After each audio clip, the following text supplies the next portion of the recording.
Hello friends, today we are going to learn class 8th subject English. First poem 1.1 Be the Best. This poem's warming up and chit chat activity. Let's go start. First question. Have you got a prize in any competition? तुम्हाला एखाद्या स्पर्धेत बक्षीस मिळाले आहे का? Answer. Yes. I got a prize in a drawing competition. Second question. How did you feel at that time? त्यावेळी तुम्हाला कसे वाटले? Answer. I felt very happy and proud of myself. Question third. Have you ever failed in your efforts? तुमच्या प्रयत्नामध्ये तुम्ही कधी अपयशी झाला आहात का? Answer. Yes, I failed in a race, but I did not give up. Next question. Do you think we should accept success as well as failure? तुमच्या मते आपण यशाबरोबरच अपयशही स्वीकारले पाहिजे का? Answer. Yes, we should accept both. Success makes us happy and failure teaches us a lesson. Next question. What will be your reaction if you are not selected in a team? जर तुम्ही संघात निवडले गेले नाही तर तुमची प्रतिक्रिया काय असेल? Answer. I will feel sad, but I will try again and work harder next time. Next question. First A. Read aloud the following sets of words. A. River, stream. C. Ocean. B. Hill, stone, mountain, rock. C. Plant, sapling, tree, seed. D. Child, adult, baby, youth. Second question. B. Rearrange each of the above sets of words according to the increasing order of their size growth.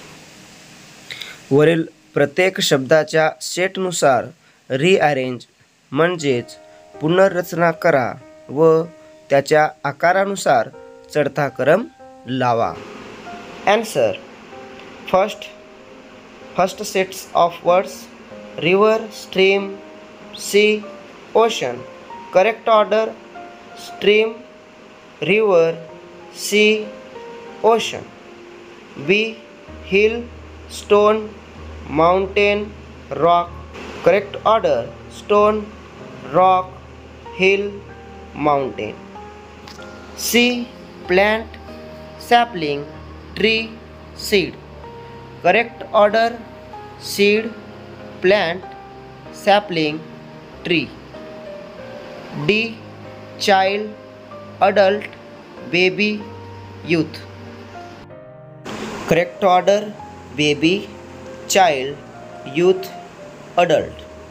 Next question.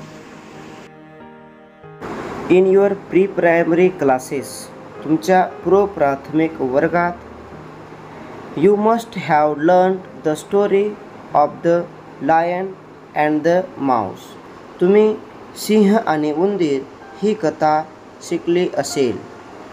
Read it, ती वाचा. In English, ती इंग्लिशमध्ये वाचा. And fill in the gaps, आणि रिकाम्या जागा भरा. Using words given in the box, खाली दिलेल्या बॉक्समधील शब्दाचा वापर करून रिकाम्या जागा भरा. आपण रिकाम्या जागा भरायला सुरुवात करूया. आपण सर्वप्रथम बॉक्समधील वर्ड्स वाचून घेऊया. हेल्प, अँग्रीली, कॉट, फॉरेस्ट, माऊस, किल, रोअर्ड, फ्री, च्यूड, हर्ड, लाफ्ड. चला तर मग प्रत्यक्षात रिकामी जागा भरूया. A lion was sleeping in a forest. A mouse started playing on him. The lion got up angrily He caught the mouse and was ready to kill it. The mouse begged the lion to leave it and said that someday it would help the lion. The lion laughed and let it go. One day, the lion was caught in a net set up by hunters. He roared loudly as he tried too hard to escape. The mouse heard the lion and came. It chewed up the net with its sharp teeth and set the lion free. Moral of the story: a friend is a friend indeed. आज अशा प्रकारे आपण be the best या कवितेचे warming up व chitchat activity अभ्यासल्या आहेत. I hope हा व्हिडिओ जर तुम्हाला आवडला असेल तर लाईक करा, शेअर करा आणि चॅनलला सबस्क्राईब करा. पुन्हा भेटूया नवीन पाठासोबत. तोपर्यंत जय हिंद, जय महाराष्ट्र.